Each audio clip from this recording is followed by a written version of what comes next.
Hello friends, അപ്പോൾ welcome to my YouTube channel. അപ്പോൾ നല്ല തിരക്കിലാണ് കേട്ടോ. വേറൊന്നല്ല, നമ്മളുടെ ദേവിയുടെ പിറന്നാളാണ് നാളെ നമ്മുടെ പൂരാണ്. അപ്പോൾ അതിന് വേണ്ടിയിട്ട് നമ്മൾ ദേവിയുടെ പിറന്നാളിനൊക്കെ അതിൻ്റേതായ വാല്യൂ കൊടുക്കണമല്ലോ. അപ്പോൾ വീടൊക്കെ ക്ലീൻ ചെയ്യണം, ഇതാ മുറ്റത്തെ പൊടിയൊക്കെ കളഞ്ഞ് കഴുകണം. ഇവിടെ നമുക്ക് വീടിൻ്റെ മുന്നിലാണ് നമ്മൾ ദേവിക്കുള്ള പ്രസാദം ഒരു പായസമൊക്കെ ഉണ്ടാക്കിയിട്ട് വിളമ്പും. തിരുവോർത്ത് എന്നാ പറയാം. നിങ്ങളൊക്കെ ചെയ്യാറുണ്ടെങ്കിൽ ഒന്ന് കമൻറ്റ് ചെയ്യണേ.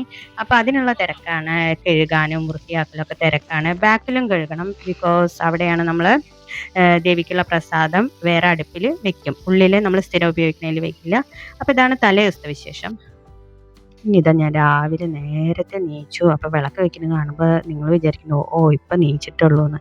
അല്ല, ഞാൻ ഇതിൻ്റെ നേരത്തെ നീച്ച് ലോടം അടിച്ച് തുടച്ച് കഴിഞ്ഞതിന് ശേഷമാണ് കുളിച്ചത്. 6 മണിയായി.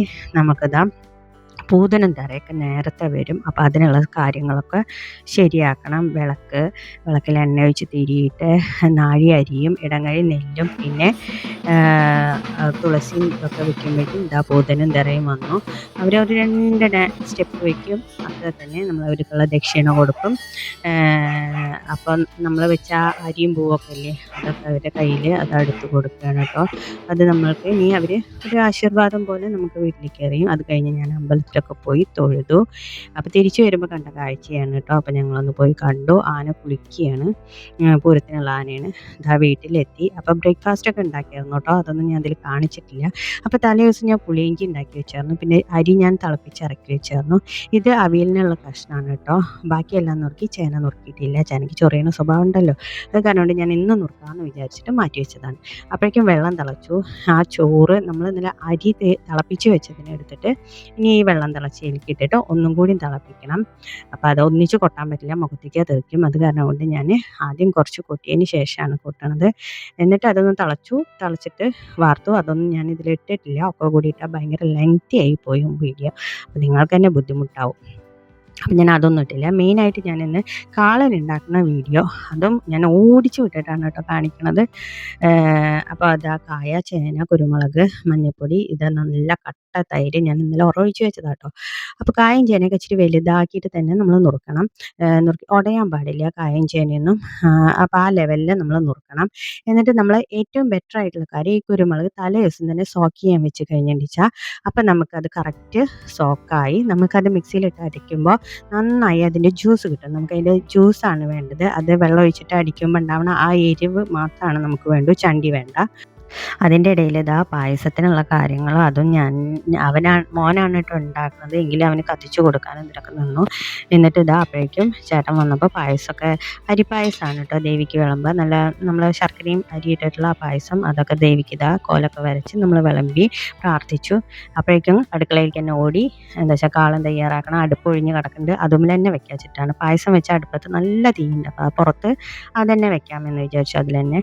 അപ്പോൾ അതിനുള്ള കായും ചേനയൊക്കെ ഞാൻ ചട്ടിയിലാണ് ഉണ്ടാക്കുന്നത്. അതിലേക്ക് കറിവേപ്പിൻ്റെ ഇലയും മഞ്ഞൾപ്പൊടിയും കുറച്ച് ഉപ്പും വെള്ളവും ഒഴിച്ചിട്ട്, വെള്ളമല്ല കേട്ടോ, നമ്മൾ ആ ജ്യൂസില്ലേ, ജ്യൂസ് നമ്മൾ അരിച്ചെടുക്കണം. അത് അരിപ്പയിലോട്ട് നമ്മൾ വെള്ളം ഒഴിച്ചിട്ടാണ് കേട്ടോ അടിക്കുന്നത്. ആദ്യം ഒന്ന് ജസ്റ്റ് വെള്ളം ഇല്ലാണ്ട് അടിച്ച് അതൊന്ന് പൊടിഞ്ഞതിന് ശേഷം അതിലേക്ക് വെള്ളം ഒഴിച്ചിട്ട് നന്നായി അടിച്ച് നന്നായി അരയും. എന്നിട്ട് അത് നന്നായിട്ട് ഇളക്കി പിഴിഞ്ഞ് കഴിഞ്ഞാൽ നല്ല അതിൻ്റെ കറക്റ്റ് അത് കിട്ടും. ആ ചണ്ടി മാറ്റുക. എന്നിട്ട് ആ എരിവാണ് നമുക്ക് വേണ്ടുള്ളൂ.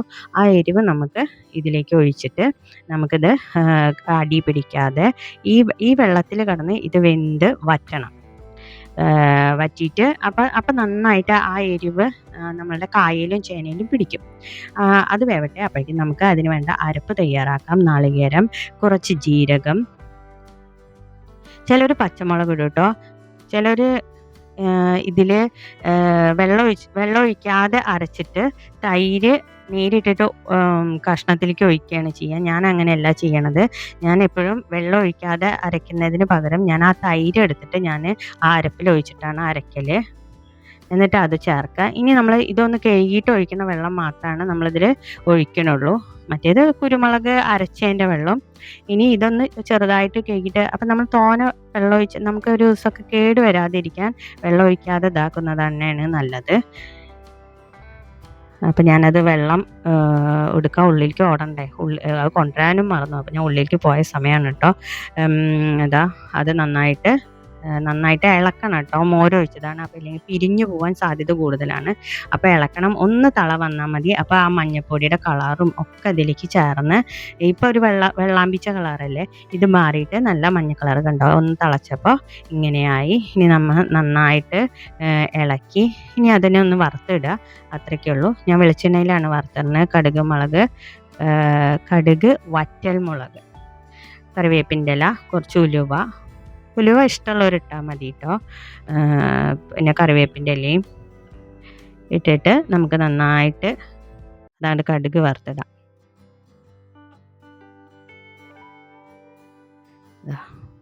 അങ്ങോട്ട് ഇടുക. എന്നിട്ട് ഒന്ന് വേണമെങ്കിൽ ഇളക്കാം. എന്നിട്ട് അപ്പം തന്നെ അടച്ചു വയ്ക്കുക. ഇളക്കാതെ, ഞാൻ അധികം അങ്ങനെ ചെയ്യൽ, ഇളക്കാതെ അടച്ചു വയ്ക്കും. അപ്പോൾ അങ്ങനെ ആ പണി കഴിഞ്ഞു. ഇനി നമുക്കൊരു മാങ്ങച്ചാറും കൂടി ഉണ്ടാക്കുന്നത് കാണിക്കാമെന്ന് വിചാരിച്ചു. ബാക്കിയൊന്നും ഞാൻ കാണിക്കുന്നില്ല കേട്ടോ. മാങ്ങച്ചാറ് സിമ്പിളായിട്ടുള്ള മാങ്ങച്ചാറാണ്. അതായത് നമുക്ക് റെഡി ടു കുക്ക് എന്ന് പറയുന്ന പോലെ ഉണ്ടാക്കുക, കഴിക്കുക. അതന്നെ, നമുക്കൊരു ദിവസം വെക്കാനൊന്നും ഇത് പറ്റില്ല. പക്ഷേ ഇത് നല്ല ടേസ്റ്റാണ് കേട്ടോ. ഇത് തലങ്ങും വിലങ്ങും കട്ട് ചെയ്തിട്ട് ചെറിയ പീസസ് ആക്കിയിട്ട് നമുക്കിത് ഒരു ബൗളിലേക്കിട്ട് അതിലേക്ക് കുറച്ച് ഉപ്പുപൊടിയും നന്നായിട്ട് അങ്ങോട്ട് ഇളക്കി ചേർക്കുക, ഉപ്പുപൊടി. എന്നിട്ട് അടുപ്പത്ത് വെളിച്ചെണ്ണയിൽ കടുകും വറ്റൽമുളകും കറിവേപ്പിൻ്റെ ഇലയും ഇട്ടിട്ട് അത് പൊട്ടിയപ്പോൾ എന്തോ സംഭവിച്ചു കേട്ടോ. അതാണ് എൻ്റെ ക്യാമറയൊക്കെ തെറിച്ചു. അപ്പോൾ ക്യാമറയൊക്കെ ഒന്ന് ഇളകിപ്പോയതാണ്. എന്നിട്ട് അതിലേക്ക് കാശ്മീരി ചില്ലിയാണ് ഇട്ടുന്നത്. അത് നമുക്ക് കാശ്മീരി ചില്ലി എരിവില്ലാത്തതുകൊണ്ട് നമുക്കൊരു 1.5 സ്പൂണൊക്കെ ഇടാം. അപ്പം നന്നായിട്ട് കളറും കിട്ടും, അത്യാവശ്യത്തിന് പാകത്തിന് എരിവുമായിട്ട്. ഇവിടെ അധികം എരിവ് വേണ്ട പിള്ളേർക്ക്. അപ്പോൾ അങ്ങനെ നമ്മളുടെ പണി കഴിഞ്ഞു കേട്ടോ.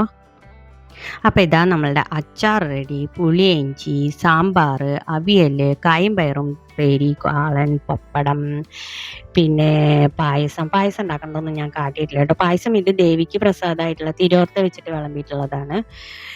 അപ്പോൾ ഇതാ നമ്മൾ സദ്യ റെഡി, ഭക്ഷണം കഴിച്ചു. ഇനി പൂരത്തിന് പോവാം. പൂരത്തിന് ഞാൻ അധികം വീഡിയോസൊന്നും എടുത്തിട്ടില്ല.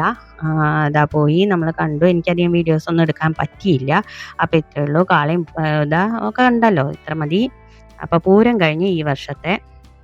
അപ്പോൾ എൻ്റെ വീഡിയോ ഇഷ്ടമായെങ്കിൽ ലൈക്ക് ചെയ്യുക, സബ്സ്ക്രൈബ് ചെയ്യുക, കമൻറ്റ് ചെയ്യാൻ മറക്കരുത്, ബെൽ ബട്ടൺ അമർത്താൻ തീരെയും മറക്കരുത്. Okay, by.